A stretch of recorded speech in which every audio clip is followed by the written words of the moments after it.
अंततः वही हुआ जो नेताजी चाहते थे। दोस्तों नमस्कार, मैं हूं विनोद कुमार। आप देख रहे हैं हमारा वेब न्यूज़ चैनल न्यूज़ प्रवर्तक 24। ये मुद्दा उस विषय से है जिसे हम बार बार आपके साथ शेयर करते रहे हैं कि कानून बनाने वाला खुद कानून तोड़ता है, कानून पालन कराने वाला कानून तोड़ता है उसके बाद। ये क्लबिंग है नेताओं और अफसरशाही में, यानी कि पॉलिटिशियंस में और अफसरशाही में, ब्यूरोक्रेसी में। अपने आकाओं को खुश करने के लिए ये अफसरशाही कितने लेवल तक गिर जाती है, शाहपरस्ती की हर हद पार कर देती है, चापलूसी की हर हद पार कर देती है। जो उनके आका कहते हैं वही होता चला जाता है। कानून को दरकिरार कर दिया जाता है जैसे कानून इनके हाथ में खिलौना हो।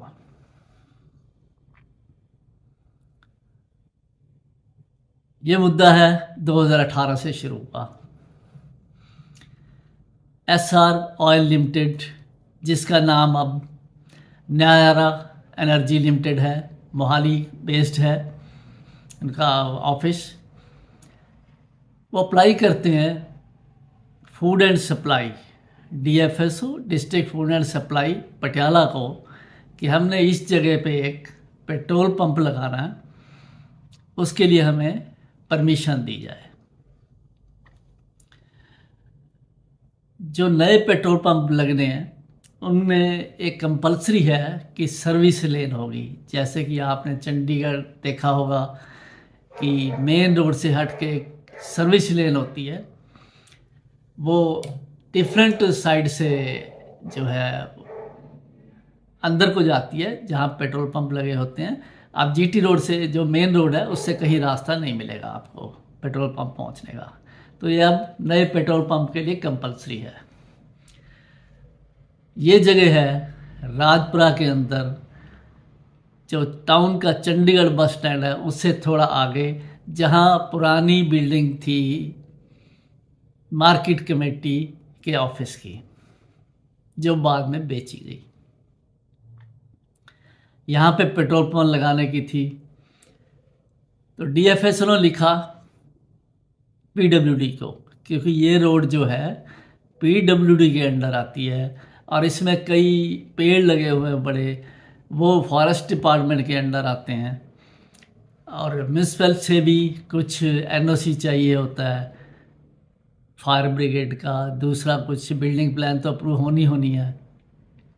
तो ये जो महकमे हैं सारे उसमें इन्वॉल्व हैं। डीएफएसओ लिखता है एक्शन, यानी कि पीडब्ल्यूडी को, कि इसके लिए पेट्रोल पंप लगाने के लिए एनओसी दिया जाए।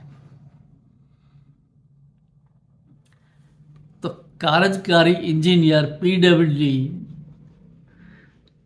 7/10/19 के लेटर में, जिसका नंबर है 3525, जी हाँ 3525, जिसमें वो लिखते हैं, थोड़ा पंजाबी में आपको पढ़ के सुना देते हैं। ये साइट पेट्रोल पंप लगाउण लई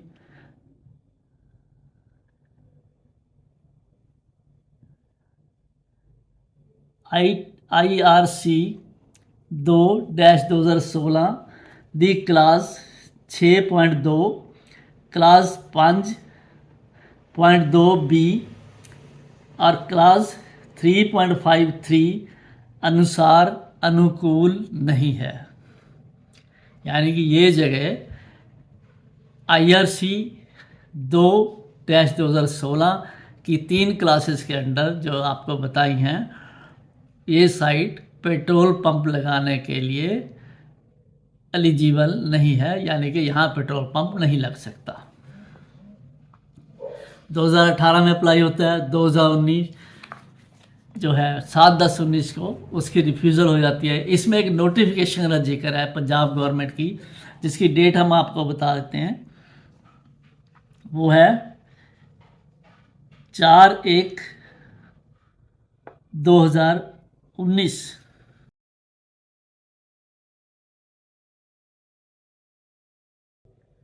4/1/2019 की पंजाब गवर्नमेंट की एक नोटिफिकेशन है।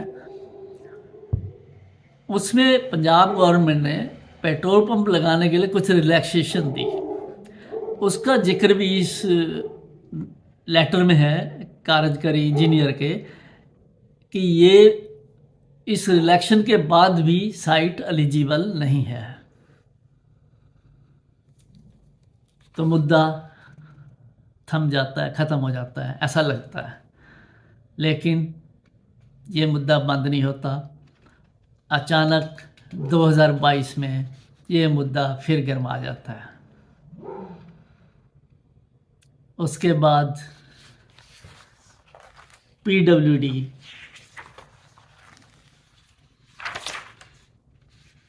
ये है PWD, ये डेट है 31/5/2022।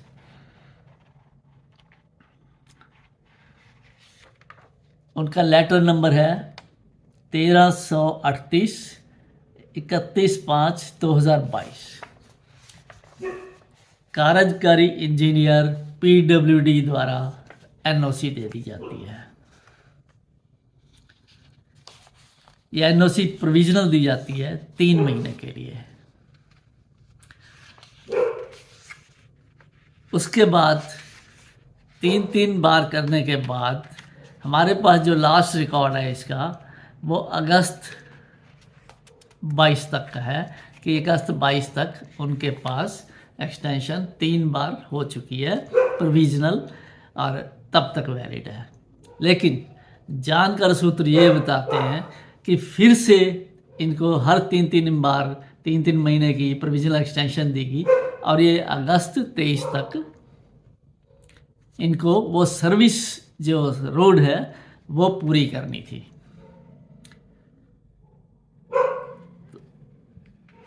तो मुद्दा NOC और इसमें फॉरेस्ट डिपार्टमेंट के अंडर जो पेड़ आते थे उसकी एक कॉपी जो उन्होंने इंटरनल अप्रूवल ली कि 8 पेड़ काटने की इजाज़त दे दी गई सर्विस रोड बनाने के लिए। ये सब कुछ होता चला गया।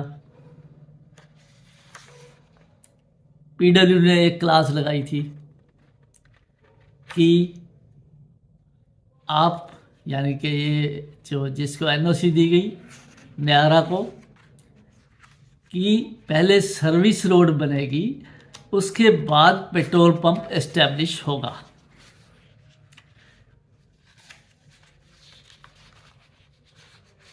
इन सब NOCs को भेजा गया डिस्ट्रिक्ट मजिस्ट्रेट पटियाला, यानी कि डिप्टी कमिश्नर पटियाला को, जो फाइनल अथॉरिटी है NOC देने की। बड़े ही डिप्लोमेटिक स्टाइल में क्लेवरली डिप्टी कमिश्नर पटियाला लिख रहे हैं कि इन सब NOC को देखते हुए मैं NOC इशू कर रहा हूं। लेकिन ओनस डाला DFSO पे कि आपको इंश्योर करना है कि ये सारी टर्म्स कंडीशंस, पर्टिकुलरली जो PWD की हैं, वो पूरी होती हैं लगने से पहले या नहीं, ये आपकी जिम्मेवारी है। यानी कि डिप्टी कमिश्नर ने अपने आप को हर एक तरीके से सेव कर लिया।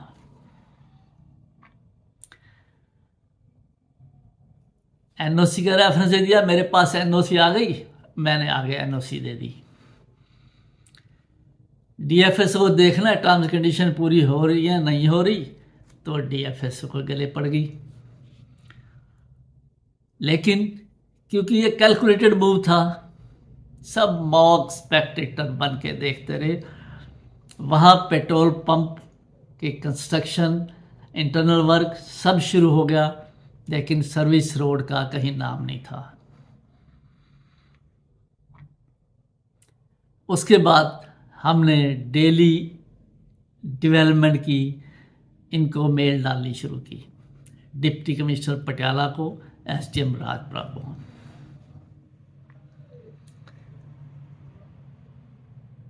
मेल का असर ये हुआ कि सर्विस रोड शुरू हुई।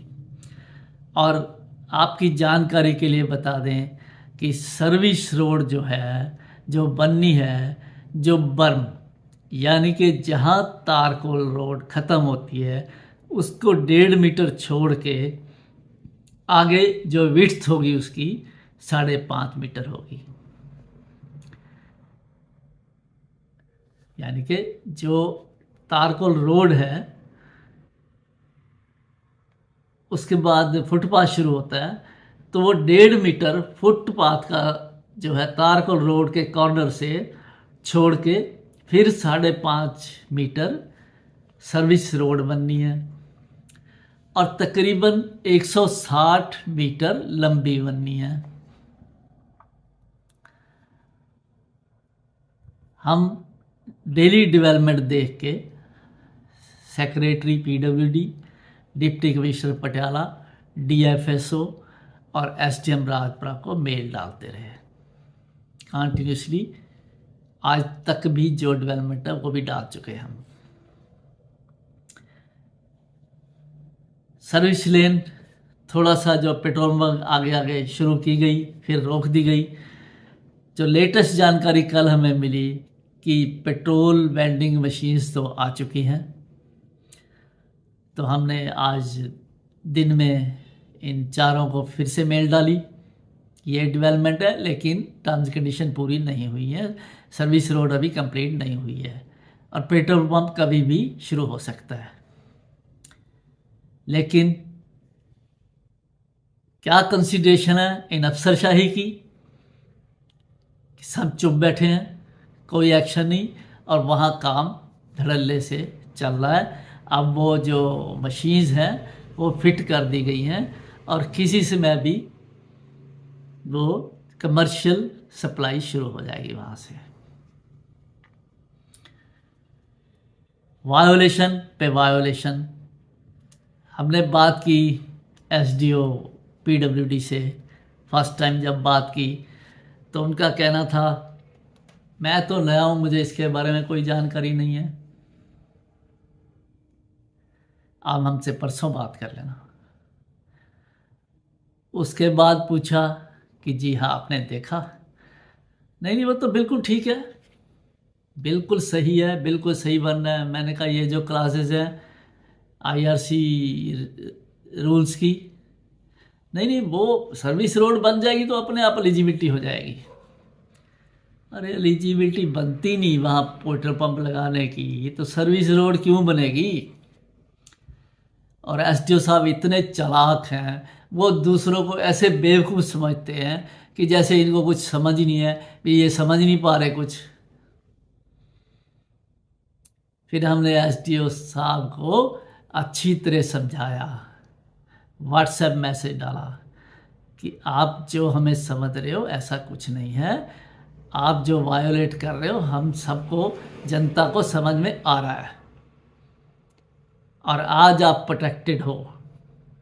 जिस दिन प्रोटेक्शन हट गई तो ये जो आपको प्रोटेक्शन दिए हुए हैं ना, कहीं आपके साथ नज़र नहीं आएंगे।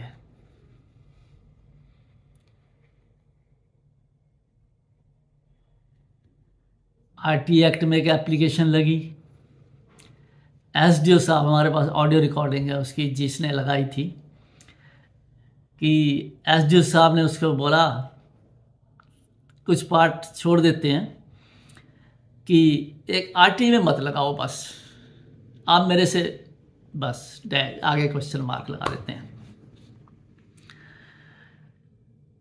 तो ये है हमारी कानून व्यवस्था।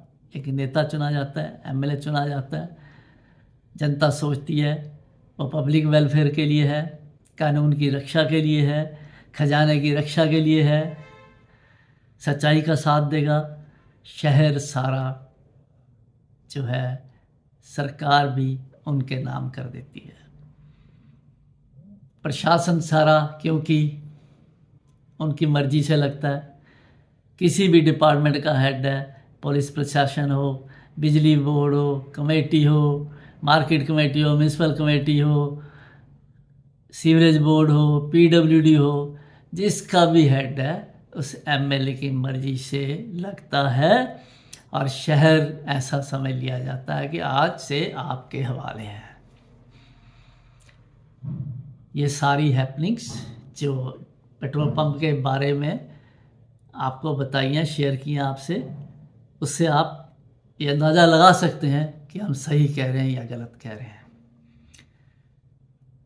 और अफसरशाही इस हद तक ज़मीर से गिर चुकी है कि शायद इनको लगता है कभी ज़मीर उनसे जवाब नहीं मांगेगा। कभी ये सेल्फ इंट्रोस्पेक्शन नहीं करते।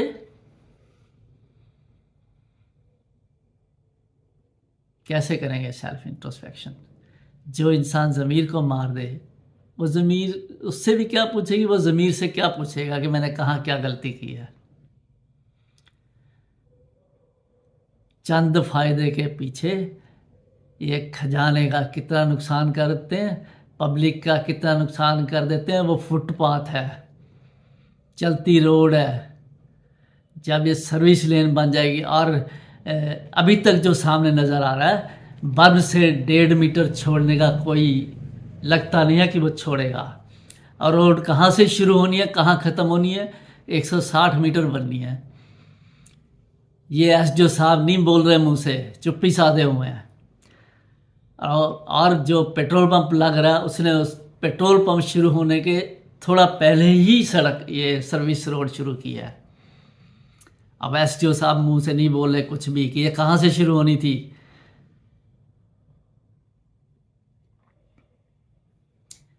वायोलेशन पे वायोलेशन, ये अफसरशाही। लोग कहते थे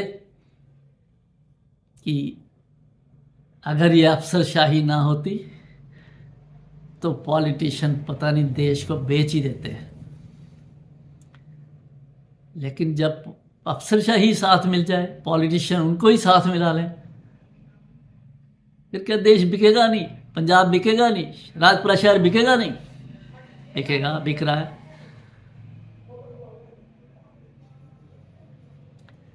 सरेआम पब्लिकली धांधली हो रही है, कानून तोड़ा जा रहा है, वायोलेट किया जा रहा है। डिप्टी कमिश्नर पटियाला चुप हैं, जो ज़िले की मालिक हैं। राजपुरा भी उस ज़िले में आता है, सब खामोश हैं। चलिए, हम अपना काम करते रहेंगे, अपनी ड्यूटी जो हमें करनी चाहिए रिलीजियसली करते रहेंगे। उनका काम है, उनको सोचना है उनको क्या करना है। हम अपना ड्यूटी फिर से कहते हैं रिलीजियसली करते रहेंगे। गलत काम के खिलाफ आवाज़ उठाते रहेंगे। अगर गलत काम नहीं है, डिप्टी कमिश्नर को चाहिए, डिप्टी कमिश्नर पटियाला को पब्लिकली स्टेटमेंट दे कि ये सारा कुछ ठीक है, विद इन नॉर्म्स है, with in laid down instructions है।